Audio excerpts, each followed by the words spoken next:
Greetings, Health Scholars, and welcome back to the For Health Scholars channel. If this is your first time tuning in, welcome, welcome, welcome. My name is Dr. Orobosa Owie, and on this channel, I show current and aspiring healthcare professionals how to, one, quickly and successfully earn their degrees, and two, how to start, build, and enjoy profitable careers within the business side of the healthcare industry. So definitely subscribe to the channel and definitely turn on your post notifications. I promise you don't want to miss out. Now, today's conversation comes by popular demand. So many of our current community members have been asking me about internships and whether internships can be a viable option to acquire practical on the site job or slash work experience in the healthcare space. And so we're going to talk about that today. But before I jump into the video for today, here's a few words from our sponsor. Do note that today's episode is sponsored by my course, which is titled From Healthcare Graduate to Hired.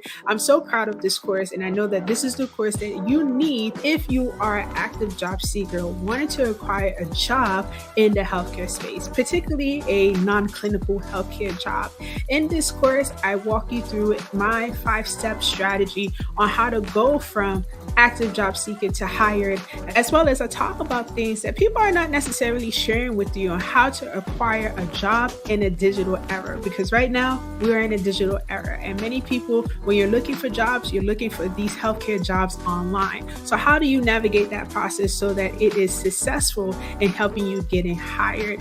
Also in the course, you get a chance to work with me and the other students in the course. I review your resume and other job hunting documents. We work together on creating your personalized job hunting plan, because once again, the ultimate goal is to get hired. So definitely check out the course. You can sign up by accessing the link in the description box, and I look forward to seeing you on the other side. All right, so we are back, and as I stated, today I'm going to talk about how you can find and apply to healthcare administration, management, or public health internships. But I do want to put this disclaimer out there. And if you are a community member who is in the health sciences, but you don't specialize or have a background in administration, management, or public health, have no fears.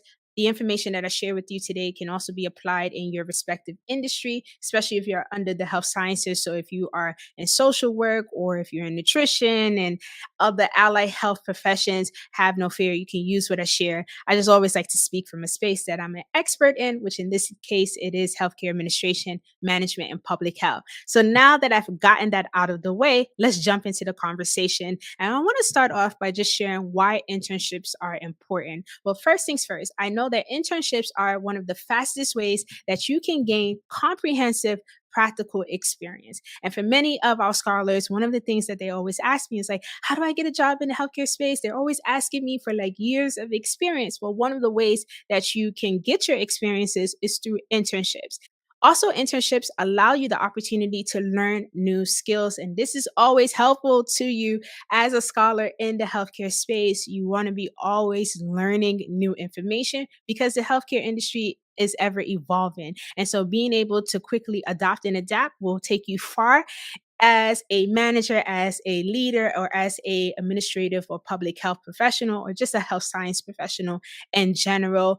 Also, internships allow you to gain a comprehensive overview in the different departments within a given organization. And if you use your internship right and the opportunity presents itself, you can use your internship to secure a permanent job placement. And that is always amazing for interns when you start in volunteering your time, and because you cultivated a relationship, because you've done excellent work, that the organization will now like to bring you on as a full-time employee. So don't just go on an internship and say it's for school if you're doing it for a school requirement and you don't give it your all. Now, I do want to point out that internships are only one way to gain practical healthcare experiences. Other ways that you can gain experiences that are similar to internships are like fellowships and externships. Now, internships, fellowships, and externships are the same because you usually are on a given site or in a given place for a relatively short time. So like an internship can be anywhere from 30 days to about 24 months I've seen. Fellowships can be roughly about a year to 3 to 4 years long, depending on the type of fellowship. And then externships, they are the shortest. And externships are usually like in like a 0 to 30 day time frame. So just keep that in mind. Now, internships can be paid or unpaid. Most fellowships are often paid, and then externships are often unpaid. And so these are some of the ways that you can gain experience. And in this week, also, I'm going to be posting a video that talks about how you can acquire fellowships in the healthcare space. So definitely turn on your post notifications. You don't want to miss out. And I just really want to share this information to encourage you to know that this is a viable opportunity, because I've been getting some people in my emails and people feel, let me say it this way. The emails that I've received, for some people, not all, people are feeling discouraged. And I definitely understand that. I'm not going to be a person who says I don't understand that, because I have been in your space where you're looking for a job opportunity, and you want to get hired, but you're not getting called in. People think that you're not qualified or overqualified. So I've experienced that they'll tell me, oh, you're overqualified for the job. And it's just like, okay, if I'm overqualified, that should be a plus to help me help your organization thrive. But I'm here to tell you, I definitely understand, but don't give up. Just start to think about ways that you can really position yourself for success. And internships are one. So this is why I'm talking about it today. And I just want to also talk about this component, that finding internships can be challenging. I just have to be honest with you. I'm a firm believer of being transparent, and I'm not going to sugarcoat what this process is all about. Finding internships can be challenging. Just the other day, I read a article that talked about that at a given semester, there's roughly about 182,000 professionals who are acquiring a master's degree in one of the health sciences. And most master's degree require you to do an internship. So imagine the competition is really real, and the competition is very high. And so I don't want you to be discouraged, but I have to be honest with you that finding internships can be challenging. But here is some hope. If you do the things that I share with you today in this video, it can really position you on a great stepping stone and really a great place to find your internships and work those internships and potentially turn those internships into paid opportunities, aka full-time employment. So keep that in mind. So let me give you a few tips on how to find and apply to business-focused healthcare internships. So tip number one, you want to start with your college or university to find your internships. And this is a great first step, because oftentimes your university or college, they have some type of relationship with the surrounding healthcare entities that may be around the college. They may have some type of affiliate agreement. So one of my roles when I was working as an educator in the hospital was I had to process the affiliation request between healthcare organizations, universities, and the hospital that I worked at. And I'm telling you, the many universities, they do have some type of established relationship with a giving health facility. So you need to start with your university. And some of the people that you can speak to at your college or university is your career center, is your professors. And imagine, my students come to me, I'm a professor in my daytime job, and many students come to me asking questions about how to position themselves into this industry. And so your professors, they come with a wealth of knowledge, they come with the credentials, they come with the work experience. And for the most part, they're willing to help you position yourself to succeed, because it always looks good on a professor when their students come back and speak highly of them about how they helped them in their career trajectory. So start with your professors. You can also talk to your advisors as well. They may have some insight on who you can speak to, or they have a contact person that can help you secure an internship. So don't underestimate or discount your university. Tip number two, search healthcare companies' websites. Now, many organizations, they may be open to interns and they don't always publicize this online. So you have to do some research, but start with teaching hospitals. I always tell students, start with teaching hospitals, hence in the name, teaching hospitals. And so these health facilities, especially inpatient facilities, are positioning themselves and open to students wanting to learn about the field of healthcare. And so they have many different programs. In my last job, I was also the co-chair of the new graduate nursing mentorship program. I was a chair for the doctoral committee. And I'm telling you, teaching hospitals is where you want to be. So start with them. Also, you can use nursing homes and community based health centers because internships, for the most part, are volunteer opportunities, and most organizations would utilize and welcome free help. I'm just going to tell you that. And working as a former hiring manager and working as an administrator, as working as a program manager, I'm telling you, 9 out of 10 times, organizations are open to interns who want to give free help. But securing these positions or finding these people is where the strategy comes into play. So don't discount these places. Same thing with community-based health centers. I used to work for a federally qualified health center based in New York, and on an annual basis, we would have a mentorship type of program, internship type of program as well for different types of healthcare professionals. And one of the programs that I used to work in heavily was the program for teenagers. And in that program, they use volunteers and their expertise and passions to help teens be more aware of their reproductive health. So tap into these organizations, and you can start with Google. Okay, that's a great place. And also in this conversation, I'll share some other places where you can do your research. But tip number 3 is to attend career fairs, conferences, and networking events. And oftentimes when you're attending these career fairs, conferences, or networking events, it's not necessarily about securing an internship at that moment. At a career fair, they're not advertising internships. Usually they're advertising paid opportunities because think about it. Here's the business aspect. When you go to a career fair as a vendor, you have to 9 out of 10 times pay for that space. And so you want to recruit talent that's going to give you a return on your investment. The same thing with job postings that are listed online. Oftentimes these organizations, especially if they use Indeed, Simply Hired, ZipRecruiter, Glassdoor, they pay to post that job vacancy. And with the hopes that if they post that job vacancy, they can find an individual who is talented and can work and give them a return through that human's productivity and performance for the money they paid for that listing. Same thing with recruiters. Recruiters don't work for the candidate. Recruiters work for the organization because that's the one who's paying them. And so recruiters want to find candidates that are going to be great fits for these organizations that they're recruiting for and that will stay. Depending on the recruiter's contract, some of them don't always get all of their money up front. It's on an incremental basis. So just keeping that in mind. So the career fairs and conferences and networking events may not always be advertising internships, but these are a great place to network with people. And by now, if you've been following us here at the For Health Scholars platform, you know that I'm a big advocate for networking with people. And here's why. The healthcare business is a human to human business. We don't run this business with only technology alone.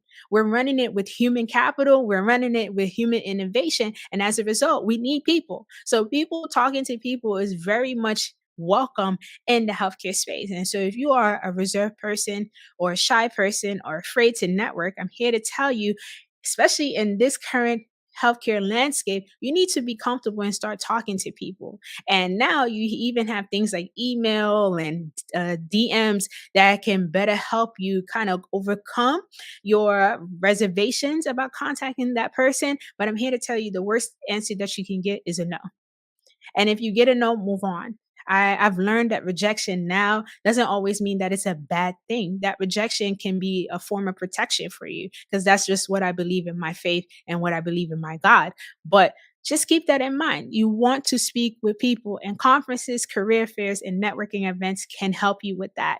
The next tip, search job boards and professional associations. But once again, most job boards, they're not advertising internships unless there are paid internships. Because once again, if you're paying for this listing, you're expecting a great return on your money that you paid to post this position. And so you can use these job boards to find who are the hiring managers, who is a contact person or organization where you can further do some more investigation and contact to see if they welcome interns. It's all about thinking comprehensively, because I don't want to say outside of the box. It's about really thinking outside of your comfort zone or what you know. In this day and age, to get anything, of course, I believe in heavily intervention, but I also believe in practical application as well. And one of the ways to be practical is to do the work. And one of the work is reaching out to people and searching job boards and professional associations. Many people underestimate the power of professional associations, but in the professional associations, this is where those key contacts are at. Many professional associations, like, for example, the American College for Healthcare Executives, hence the name Healthcare Executives. So their members are individuals who are prominent figures in the healthcare space who have executive level titles, senior management titles, great contact and leverage in community. So if you are a student, leverage and use the student membership to your advantage to connect and tap into that network, because you may find a person that you can speak to who will be able to lead you to an internship for whatever given goal on why you're doing this internship. So keep that in mind. So you may find the root cause of this is to talk to people, but in a very specific and strategic way. The next tip is to search on LinkedIn. And just last week, I posted a video about searching on LinkedIn and exploring and finding jobs on LinkedIn. You can use the same things that I talked about in that video. I'll link it in the description box.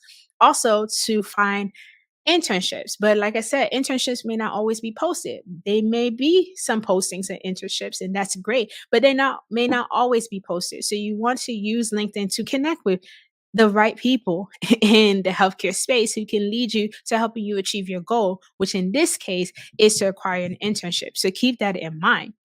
Then the next tip I have for you is an old school one. And that is calling organizations and asking if they're accepting interns. Like I said, most of the time, these organizations, they're not advertising they're looking for interns, but they may welcome interns. They may not even have an official internship program, but because they have someone who's willing to train you, willing to utilize your skills and your efforts and help you along the way. So don't just count out calling people. It doesn't always have to mean that you have to navigate this space in a digital form. You can do something that we used to do before all of these different social media platforms, etc., is calling. It doesn't hurt. And if you're going to call, the great place to start is like the human resources department. If you call an operator, it's like, how can I transfer you? Transfer over to human resources. If you can find someone like a hiring manager or a contact within and connect with them, that's always great as well. But if you're doing this out of the blue, and it's really cold for you, like a cold call, then start with the human resources department. They can give you insight on whether they accept interns or not. Now, I've given you the tips on how to find these internships. The next component I want to talk about is applying for internships. And here are some important things to know. Internships, when you're applying to them, you do need to know your purpose of your internship. Like, master it down, because on the application, or if you're speaking with someone, the first question they usually ask is, okay, why do you want to intern? So have that statement down packed to the T and make sure that it's sustainant. Keep it concise, but sustainant, and invokes it in an action for someone to say, hey, let me explore more if they can. Research the organization before you apply to them, because you want to use the information that you find, especially some key facts and things that they're doing well in the organization. So for example, many hospitals, they are often working towards some type of accreditation or some type of metric. So like we are known to be the best cardiovascular hospital across the given region. And so talk about that in your application, or when you're speaking to that person, because of their level of excellence. That is the reason why you want to intern with them and you want to learn from their organization. But also talk about how you can support the organization as well. This is a two-way exchange. And when you really navigate the internship or job hunting process with that mindset, that is a two-way exchange. As much as you're given, that organization is taken. And they're utilizing your productivity and your performance to aid and help them achieve their goals. So think about it in that sense, that I'm here and this is what I can do to help you achieve goals that you have outlined that you wanted to achieve because you found that through your research. Then another tip, submit your application on time. Okay. And really, you want to do this before time because for internships, especially if you are required to do your internship through a university. So there are some times where you can get an internship independently, but for the most case for health professionals, they're trying to fulfill or meet their last set of requirements to graduate, and that is to acquire an internship. You want to make sure you submit your application or connect with people early because you're going against, as I stated earlier, roughly about 182,000 individuals per semester. Think about 4 semesters, or if you go to a school that does 5 semesters, just think about that. Over quarters of the year, over 200,000 people are applying for internships. So the competition is very high, but it doesn't mean that you can't secure an internship because of that competition. And then follow up. This is key. If you have a contact person's information, follow up with them. Unless they tell you don't contact them, they'll contact you. But follow up. It doesn't hurt. And I did an internship, just to give you some insight. I did an internship for my master's program because it was a part of my requirements at the program, this university that I was at.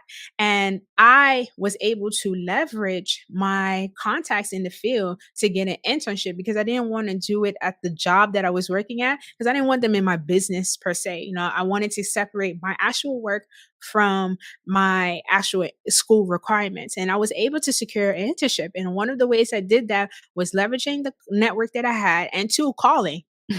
Calling and having conversations with people. And eventually I got a yes. So I just want to let you know that getting internships is very much possible, and don't give up in the process. I know for many people, you may feel defeated. You may feel like it's not good for you, but I'm here to tell you there's always a way. There's always a way. There's people who've been in your situation, including myself. And what really is the difference between you and them, or myself and you, is that I was able to move past the fears that I have, or move past my reservations to get what I need to get done to be where I am today. So I hope this information was helpful to you. Make sure to like, subscribe, and share. You can also let me know in the comments any questions that you have. But once again, thank you for tuning in to today's video. Until the next one,